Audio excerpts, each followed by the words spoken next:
I'm a number theorist. I'm interested in properties of whole numbers, and some of my favorite whole numbers are the prime numbers. So these are the numbers that are indivisible. They can't be broken down. So a prime number is a whole number bigger than 1 whose only factors are 1 and itself. So on these diagrams, they're represented by circles of dots. Somehow other numbers we can subdivide into the patterns in various ways. The prime numbers are indivisible. So the prime numbers have significance beyond mathematics, famously in cryptography, for example. But as a mathematician, I'm interested in prime numbers for their own sake. And part of the reason that I'm interested in them is that they're the building blocks from which we make other numbers, as we can see up here. If you examine these diagrams, these show prime factorizations of numbers. So that's part of their significance. If we can understand the primes, that gives us access to understanding numbers more generally. But also the primes are beautiful, they are intriguing, they are infuriating, they're tantalizing. There are all sorts of questions that we can ask about primes. So maybe it's not so easy to start finding patterns in the primes when they're arranged this way. So I marked them out on a grid. And what I like about arranging them like this is that we can start to notice patterns. And for me, noticing patterns is a big part of mathematics. As a mathematician, I'm looking for patterns, but then I want to make sense of those patterns. I want to understand what's going on behind the scene. What's the underlying structure? Why am I seeing these patterns? So let me give you a little example. So the 4, the 6, the 8, and the 10 columns here don't seem to contain any prime numbers as far as we can see on a slide. Now, I'm not going to be satisfied by the evidence of what I can see on the slide. That gives me a clue that there might be some pattern there. But what I really want to know is, would that continue if I kept on going down, sort of several floors down? Would we still see that? And if you stare at the 4, 6, and the 8, and the 10 columns for a little bit, you realize that these numbers are all even. And it's pretty hard for an even number to be prime. In fact, the only even prime is 2, because if you're an even prime bigger than 2, if you're an even number bigger than 2, you're divisible by 1 and by yourself and by 2, so you can't possibly be prime. So that guarantees that no matter how far down I go, no matter how many rows I put on this slide, we'd never find a prime in the 4, 6, 8, or 10 columns. And in fact, 2 is the only prime in that column. So one thing that we can see from that is that 2 and 3 are the only consecutive primes. They're the only pair of primes that have a gap of just 1, because we're always going to have an even number in any pair of consecutive numbers. So there are lots and lots of patterns that we might notice here. What I want to focus on today, as Jeff mentioned, is particularly about gaps between primes. And we can answer some of those questions, and others we can't. And I want to give you a little flavor of both of those. So we've talked about a little bit about that already. So I guess one of the questions that we might ask looking at this is, if I keep going further and further, will I keep finding more and more prime numbers? Or at some point, will I run out? Do I reach a biggest prime number? And there's 2 very different scenarios here. So in one of these scenarios, there's a biggest prime in the world. And after that point, nothing is prime. Everything is made up of smaller primes. In the other scenario, there's no biggest prime number. No matter how far we go, we keep finding new primes. And those are 2 very different possibilities. So we can sort of stare at the data here a bit. And I guess if you look at the top, the numbers are quite bunched up. By the bottom, they're getting a bit more spread out, right? There's these big gaps, 83 to 89 to 97. And I think that makes intuitive sense. If I give you a number this big, it's very hard for it to be prime, because there are lots and lots of smaller numbers that might divide into it. It's very easy for 7 to be prime, because there aren't many smaller numbers that could break it. But a number this big, there are lots of possible prime factors that could destroy it being prime. So it sort of makes sense that they're getting more spread out, but I can't quite sort of stretch that intuition to guess whether they get more and more spread out and then stop, or whether they just get more and more spread out, but we keep finding new ones. I could ask my computer. So I can ask my computer, go away and think of the largest prime you can, and the computer will come back in a fortnight and say, OK, Vicky, here's a very large prime number. And that tells me nothing at all, because maybe my computer's thought of the largest prime in the world, or maybe if it went in the way of thought for another month, it would think of a larger prime. So the computer's not going to help. But happily, we can do some mathematics to make sense of this. So this goes right back to the ancient Greeks. And they were able to prove that there are infinitely many prime numbers. There is no largest prime number. So this is a theorem. This is a mathematical statement that we can prove to be true. And for me, this certainty is a really powerful feature of mathematics. So when my radio comes on in the morning with the news, I don't have 0.5% of my brain thinking, oh, maybe today they'll announce that they found the largest prime number, because I'm absolutely certain that there isn't a largest prime number. And that reason for that certainty is that we have a proof. And I want to share with you a proof, because I'm a mathematician, and proof is really important to me. And I want to share with you this proof that goes right back to Euclid, who maybe you've come across Euclidean geometry. He wrote textbooks about geometry, but also about number theory. And this is a super famous proof, and consequently, lots of people in the audience know it already. But I hope that if you do know it already, you share my sense that it's beautiful and share my enjoyment. So I hope that you will maybe enjoy thinking about it again. So Euclid said, okay, secretly, we think that there are infinitely many primes. Let's do a thought experiment. Let's imagine we're in a parallel universe where there's a biggest prime number. There are only finitely many primes. And let's see what happens in that universe. And it turns out that that universe can't exist, and he was able to show that. So we're imagining we're in this world with finitely many primes. So I can take a very large piece of paper, and on it write all the primes in the world. Okay, so my list starts 2, 3, 5, 7, whatever, and it keeps going until I've got to the largest prime in the world. They're all on this piece of paper. And here's Euclid's idea. It's a really clever idea. He said, multiply all those primes together and add 1. So I take all the primes in the world, multiply them together, and I add 1. And that gives me some very large number. Who knows what it is? Some very large number. What I do know about this number is that it must have a prime factor. It must be divisible by a prime, because either it's prime itself or it's divisible by a smaller prime. And conveniently, I've got a list of all the primes in the world, so I can just check which of them are factors of this very large number. So 2 is the first prime on my list. Does 2 divide this number? Well, no, because it's 2 times some stuff plus 1. So it leaves a remainder 1 when we divide by 2. 3, next prime on the list. Does 3 divide this number? No, because it's 3 times some stuff plus 1. So it leaves a remainder 1 when we divide by 3. Does 5 divide this number? No, because it leaves a remainder. So what Euclid has done is he's built this number in such a way that it's not divisible by any of the primes on the list that we used to build it. And now you're supposed to feel slightly sick, because we've got this number that must have a prime factor, and yet isn't divisible by any of the primes in the world. That's a very uncomfortable situation. In maths, we call that a contradiction. So that shows that this sort of assumption that there are finitely many primes must be false, and so there must be infinitely many primes. So this little square box at the end is a symbol that mathematicians often use for the end of a proof. So don't worry if this is new to you and you didn't quite take in all the details. The first time you meet this proof, it takes a bit of getting your head round. But I wanted to give you a flavour of the argument. And in particular, when you stop and think about it, proving that there are infinitely many primes, that's a really hard thing to prove, right? And yet there's this beautiful, elegant argument that I can fit on a slide that gives us complete certainty. So that makes me very happy. Also, I'm very happy there are infinitely many primes, because the world is a much more interesting place that way, right? If I reach a biggest prime number and then after that they're not primes, well, that's not so exciting. So let's go back and have another look at the primes. I feel like I should confess, because I've sort of misled you a bit. So I said that the primes get more spread out, these big gaps, 83 to 89 to 97 at the bottom, and that's because it's very hard for a bigger number to be prime. And that's sort of true, but it's a bit more subtle than that. This is one of the things I love about the primes. Every time you think you understand what's going on, it's a little bit more subtle than that. Because if I put another row on, you'll see that actually there's a whole bunch of primes all clustered together. It is true that on average, the primes get more spread out. We can prove that, but the on average is crucial there. Because every now and then you find these little clusters of primes, like 101, 103, 107, 109, all bunched up together. So, in fact, there are quite a lot of primes on this slide that are close together. 3 and 5, 17 and 19, 29 and 31, 107 and 109. These pairs of primes that differ by 2.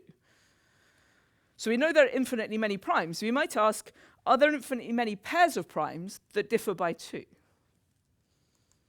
And I don't know the answer. So this is one of the most famous unsolved problems in mathematics. It's called the twin primes conjecture. So a conjecture is a statement that we think is probably true, but we can't yet prove. And the twin primes conjecture predicts that there are infinitely many of these pairs of twin primes, pairs of primes that differ by 2, like 5 and 7, like 29 and 31. I'm not sure how old this conjecture is, so it certainly goes back to the 19th century, somebody wrote it down. I suspect it's much older. I mean, Euclid could have thought about this question. I simply don't know.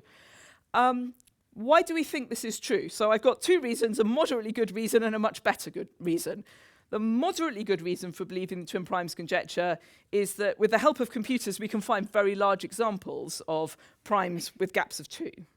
So you can go and set your computer running and it will go away and think for a long time and come up back with a pair of primes that are enormous and differ by 2. And that's sort of encouraging that we keep finding them, but it's not a great reason because there is always this risk that the computer has found the largest pair of twin primes in the world. So that's sort of moderately good, but not great. A better reason is that we can kind of model the primes. So if I pick a number like 61, either it's prime or it's not prime. We don't get to choose. But what mathematicians could do is kind of build a model where you toss a coin for each number to decide whether it's prime. And you don't want a fair coin. So because the primes get more spread out on average, you need to kind of bias the coin to allow for that so that fewer of the big numbers become prime. But you can build this model, and once you've done that, you can predict the number of pairs of twin primes up to a given point. So if you want to predict how many twin primes there are up to 1 million or 1 billion or something, you can use this probabilistic model to do that. And then you can compare the predictions from your model with the data from your computer. This is where the computer comes in. And the model is extraordinarily good. Those predictions are really good, up to 1 million or 1 billion or however far you want to test on your computer. So that's very compelling, and that model in particular predicts that there are infinitely many of these pairs of twin primes. In fact, it tells us more about where they are, sort of how many there are up to any given point. And the fact that that model predicts the data well is encouraging, but it's not a proof. So this is why we haven't yet proved this, but we've got good reasons to think that it might be true. I sometimes worry when I go into schools and give talks to young people that I give the impression that maths is divided into stuff that was done by people a long time ago who are now dead and stuff we don't know how to do. And that's really not the case, because there are lots of mathematicians working in academia, working in industry, working in all sorts of contexts, solving mathematical problems all the time today. So sometimes those problems are problems that couldn't have been even asked, say, 30 years ago.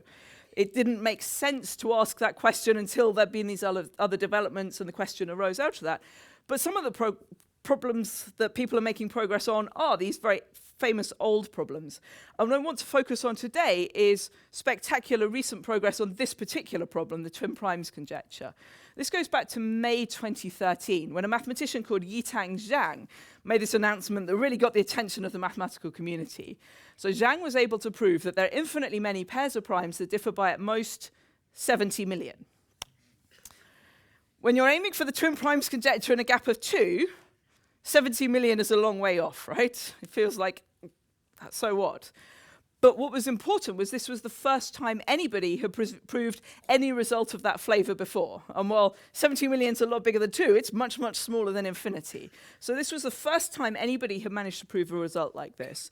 And nobody expected Jiang to prove it. So Chang Jiang was a lecturer at the University of New Hampshire. He was in his 50s. He'd had hardly any publications since his PhD. He'd spent some time working in all sorts of jobs, accounting, working in a Subway restaurant because he'd found it difficult to get a job in a university. He wasn't a famous expert in the field. What he had done, though, during that period when he was doing all sorts of different things for his paid employment, was to keep up with the research. So Jiang had really immersed himself in the other people's work in the area, really understanding it. And he found a way to get past the technical difficulties that meant that everybody else had thought it wasn't going to be possible. So he took a particular approach that everybody else knew wouldn't work, and he made it work. This kind of technical insight, perseverance is just extraordinary. And everybody gets terribly excited, and they're discussing this, but the experts check the paper carefully. Jiang had worked very hard to write it as clearly as possible, and it all looked good. So I want to tell you a little bit more about this story, and to do that, I want to tell you a little bit more about Jiang's work, and we need to think about more general prime patterns, not just looking for pairs of twin primes. So I want you to imagine taking the number line, with the non-primes one color and the primes another color. So here's one I made earlier. So I hope you can see that the red numbers here are the primes and the black numbers are the non-primes. So I hope that just about shows up. Or if not, maybe you remember which of these numbers are prime. So what I did was I made myself a little cardboard twin prime detector, okay? So here's what a twin prime detector looks like. It's a little bit of cardboard with 2 slits cut in it with a gap of 2, okay? So this looks a little bit like old-fashioned punch cards, for those of you who know what they look like. So I'm going to call this a punch card. And what I could do is then slide it along the number line and look for when are the numbers I can see through the slits visible. When are they prime? When are the visible numbers both prime? So 3 and 5 is good, 5 and 7 is good, 1 and 3, 2 and 4, 4 and 6, not good. So you can imagine sliding this along the number line, and the twin primes conjecture predicts that there are infinitely many positions of this card where both of the visible numbers are prime.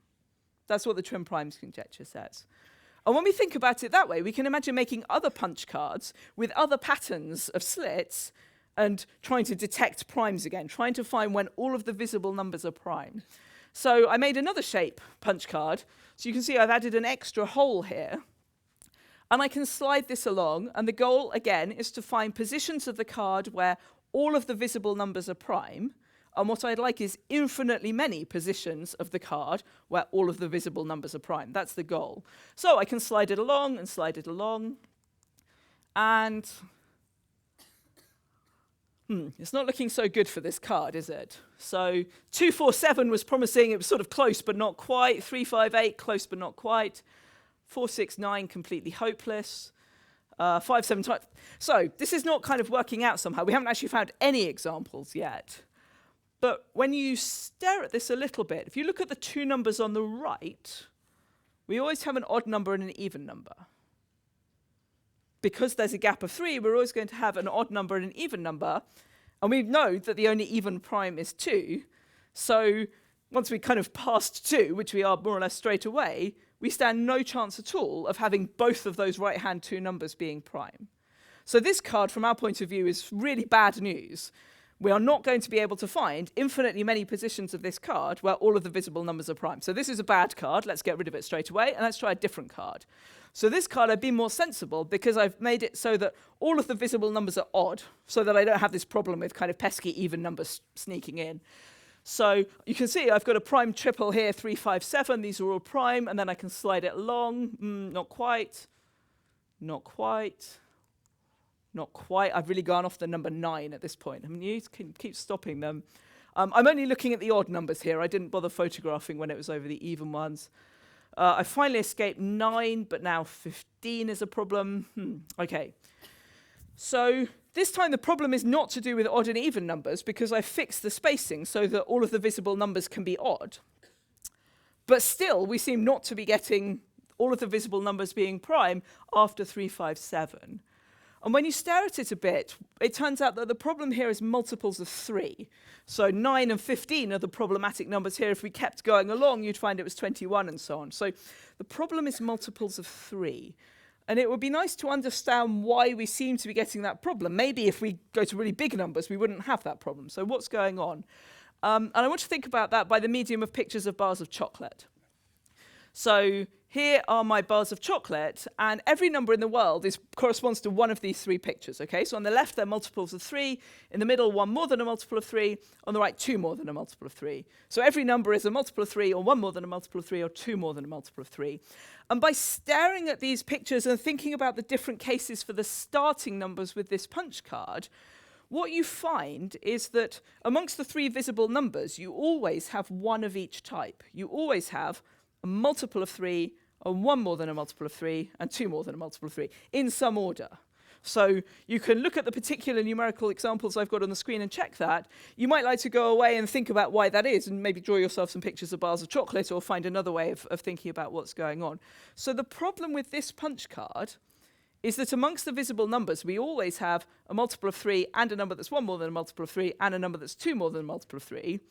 And as soon as we've got a multiple of 3 that isn't 3, it's game over. Because the only multiple of 3 that's prime is 3 itself. Any multiple of 3 apart from 3 is divisible by 1 and by itself and by 3, so isn't prime. So you could imagine, so this card is bad as well. There are not going to be infinitely many positions of the card for which all of the visible numbers are prime. In fact, there's only one such position, and that's the one at the top. So you can maybe go away and think about that on your way home. You can imagine this problem happening for other primes as well. So if I had a card with lots and lots of holes, it might be that, say, let's think about the prime 11. So there are 11 types of number when I divide by 11. There are multiples of 11, and 1 more than a multiple of 11, and 2 more than a multiple of 11, and all the way up to 10 more than a multiple of 11. If I have all of those 11 types of number represented, then I'm always going to have a multiple of 11. So the problem is when the visible numbers between them include all of the possible types of number for some particular prime. So we call a punch card admissible if it's good news. So we rejected these bottom two punch cards. These were the two I talked to you about because there was a prime for which they were badly behaved. So for the one on the left, the problem was the prime 2, that we had a multiple of 2 and a number that was 1 more than a multiple of 2. On the right, the problem was the prime 3. So the examples that I've given here that are admissible don't have these problems. So fortunately, the twin primes is one of them. So don't worry if you didn't follow all of the details of the definition of admissible. What the message that I hope you'll hang on to for the rest of the talk is that non-admissible punch cards, we know are bad news. We know that there are not infinitely many positions of the card for which all of the visible numbers are prime. Admissible punch cards, we don't know that we can rule them out. We can't yet prove that there are infinitely many positions of the card for which all of the visible numbers are prime, because that's the twin primes conjecture or something even harder than the twin primes conjecture. That's what we hope is true, but we can't yet prove it. But they're the punch cards that are still in play, if you like, the ones that we haven't ruled out. So in the language of admissible punch cards, what Jiang showed was that if you have an admissible punch card with enough holes, like loads, so lots and lots of holes in your punch card. If you have an admissible punch card with enough holes, then there are infinitely many positions of that punch card as you slide it along the number line where at least 2 of the visible numbers are prime. So we hope that all of the visible numbers are prime. That's too much to be able to prove at the moment, but he could show that at least 2 of them would be prime for infinitely many positions of the card.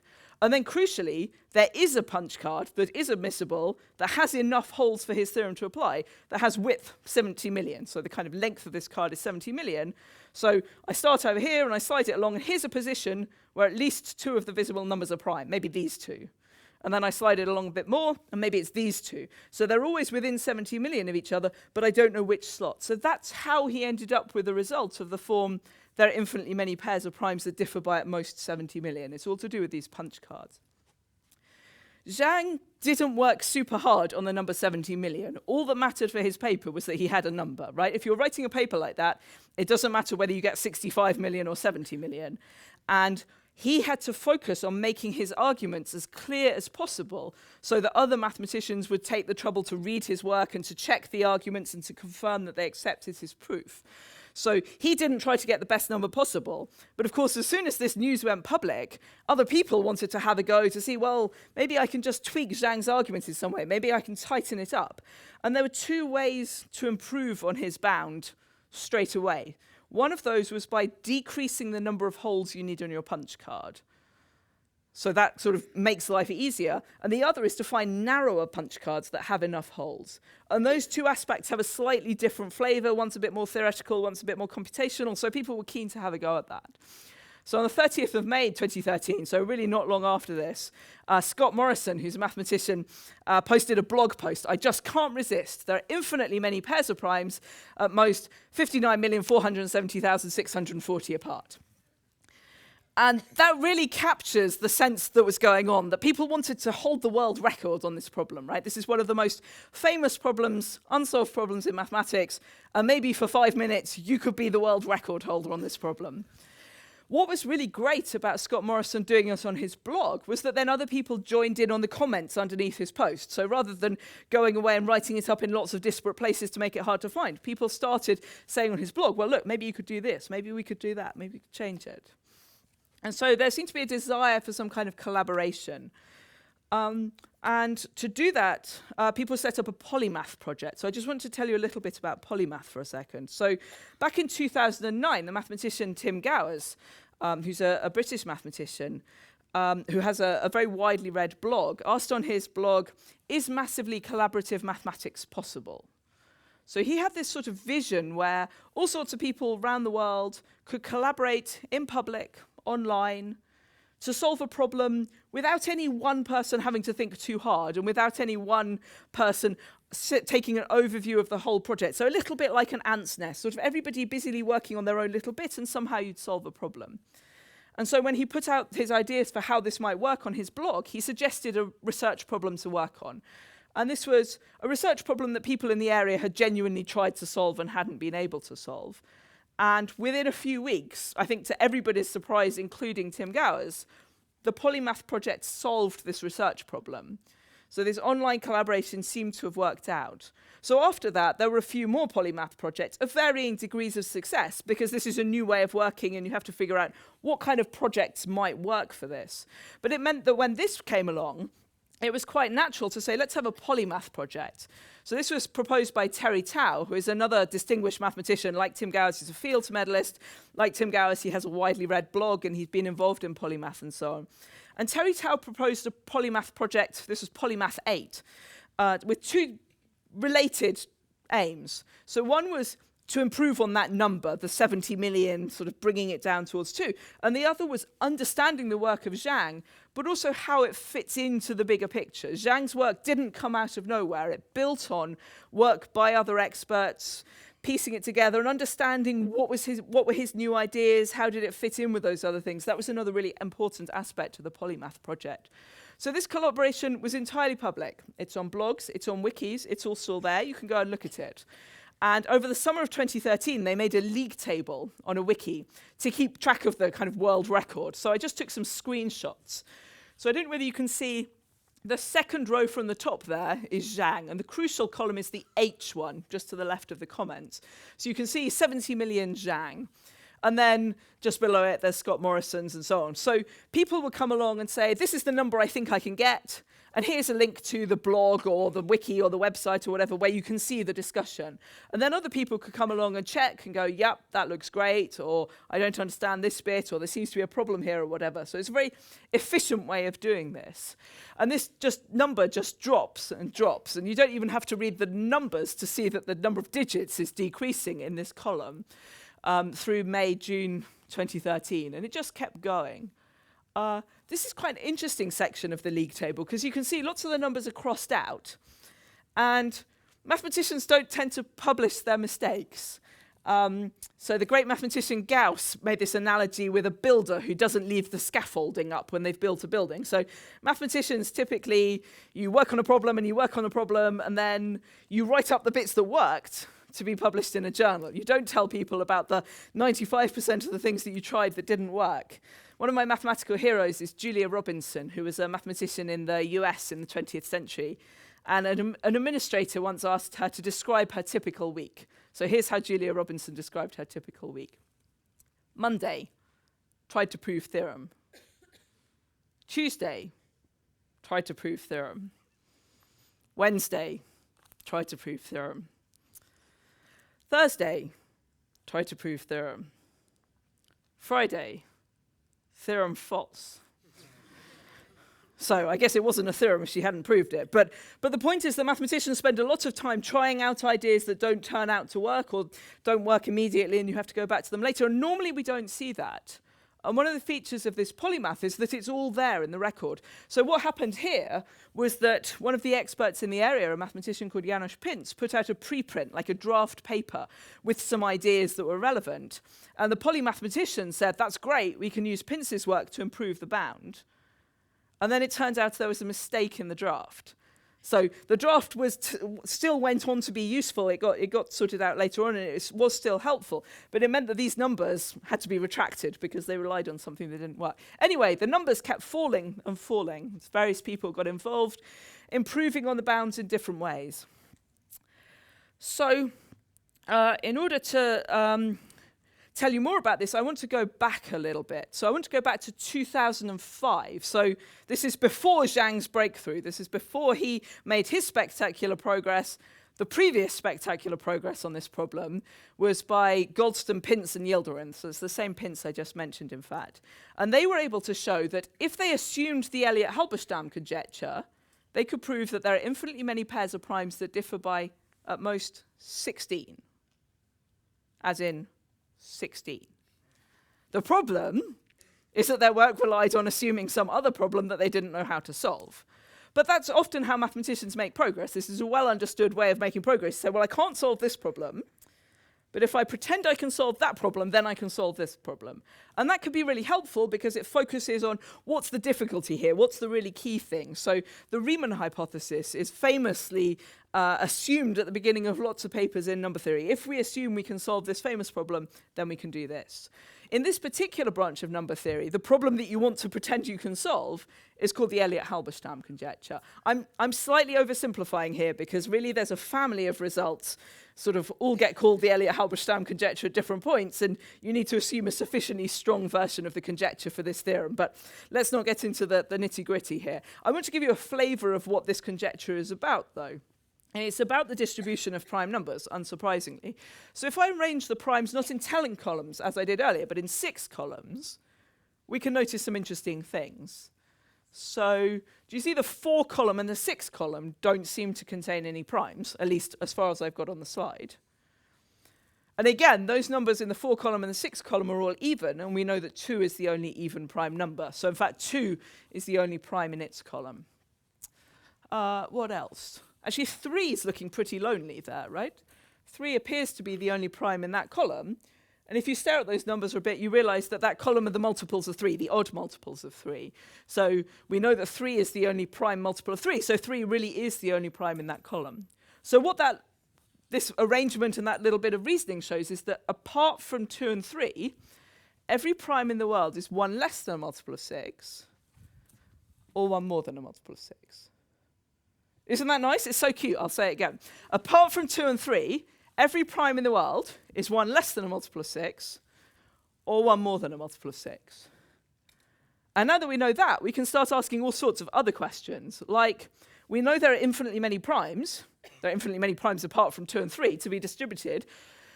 Are there infinitely many primes that are 1 less than a multiple of 6? Are there infinitely many primes that are 1 more than a multiple of 6? So at least one of those 2 columns must contain infinitely numbers. Is it just one column, or do they both? And in fact, it turns out they do both contain infinitely many primes. So one of them you can prove with a tweak of Euclid's argument from earlier on, plus a sort of extra idea. The other one you have to work a little bit harder to prove. But they do both contain infinitely many primes. So then you can ask other questions, like if you were a prime number, would you rather be 1 less than a multiple of 6 or 1 more than a multiple of 6? It's not really clear to me that a prime number would have a preference for being in one of those 2 columns. So I would sort of guess that there would be about the same number up to 1 million or 1 billion or whatever my favorite number is. So I think you can check. So I think here there are 10 that are 1 more than a multiple of 6 and 12 that are 1 less than a multiple of 6. So pretty close. And if you look up to 1 million or 1 billion or whatever, you find they're fairly evenly distributed. And the Elliott-Halberstam conjecture predicts that they should be pretty evenly distributed between those 2 columns. And it's a generalization to arrangements when I don't necessarily just have 6 columns. I have whatever number of columns.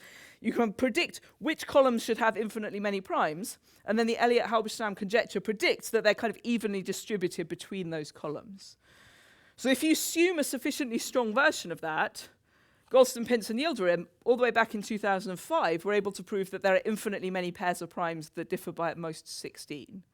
The problem is nobody's got any idea at all how to prove the Elliott-Halberstam conjecture. But Jiang built on that work of Goldstone, Pintz, and Yildirim. It's really important to stress that his work didn't come out of nowhere. He really understood that work in detail.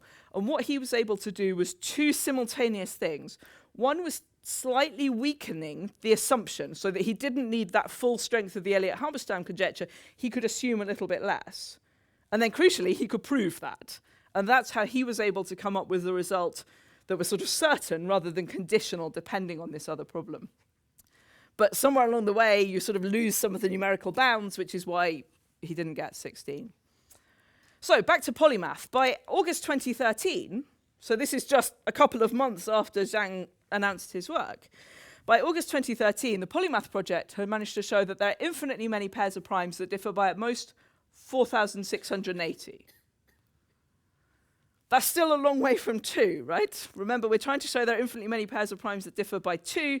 Polymath, infinitely many pairs of primes that differ by at most 4,680. Nonetheless, that's a big improvement on 70 million.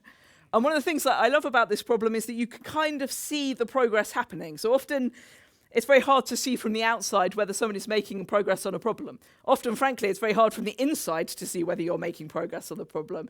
With this one, there's kind of this numerical measure. And at this point, progress sort of dried up. So Terry Tao said that the low and maybe medium hanging fruit have been picked. The little tweaks that you can make to Zhang's argument, they'd be done. And he needed a new idea. And when you're working at the cutting edge of research, when you're working on a problem that nobody in humanity has solved before, you've got no idea when the next new idea might come, how hard it might be. In this case, the next new idea didn't take very long, because in November 2013, there was news of more progress. A mathematician called James Maynard, who'd recently finished his PhD in Oxford and had just gone to Montreal as a postdoc. So James Maynard could prove that there are infinitely many pairs of primes that differ by at most 600. In fact, just about the same time, Terry Tao had some very similar ideas on the approach, but his ideas gave a slightly less good numerical bound, but the same kind of approach.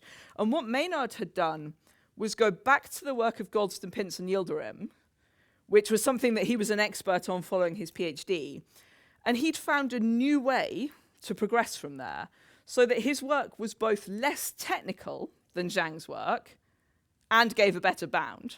That's like the dream scenario. It's a slightly simpler argument, and it gives you a better answer. And of course, at this point, the polymathematicians are super excited because they've got some new ideas, and what can we do from here? So Polymath resumes. It becomes Polymath 8b, like phase 2, and they start firing away ideas, and James Maynard joined in with this Polymath discussion because he was an expert on this, but other people could help him with computations, could offer new ideas. And the number started falling again. But I was going to show you James Maynard's admissible set. Not because I want you to look at these numbers at all, just because I wanted to demonstrate that I could fit it on the slide. So Zhang needed so many holes, I couldn't possibly fit it on a slide. Maynard did not need so many holes. So Polymath keep going. By April 2014, Polymath have managed to show that there are infinitely many pairs of primes that differ by at most 246. This is pretty good, right? To the best of my knowledge, that's the state of the art. But there are other things that you can do apart from just trying to improve that numerical bound. So one thing that you can do is say, if we assume the Elliott-Halberstam conjecture, what can we prove?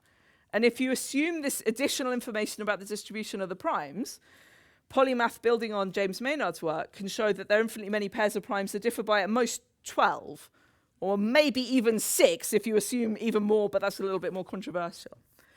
You can also ask about other patterns. So this is about pairs of primes that differ by 2, the twin primes conjecture. But you could ask about having 3 primes very close together or 100 primes close together.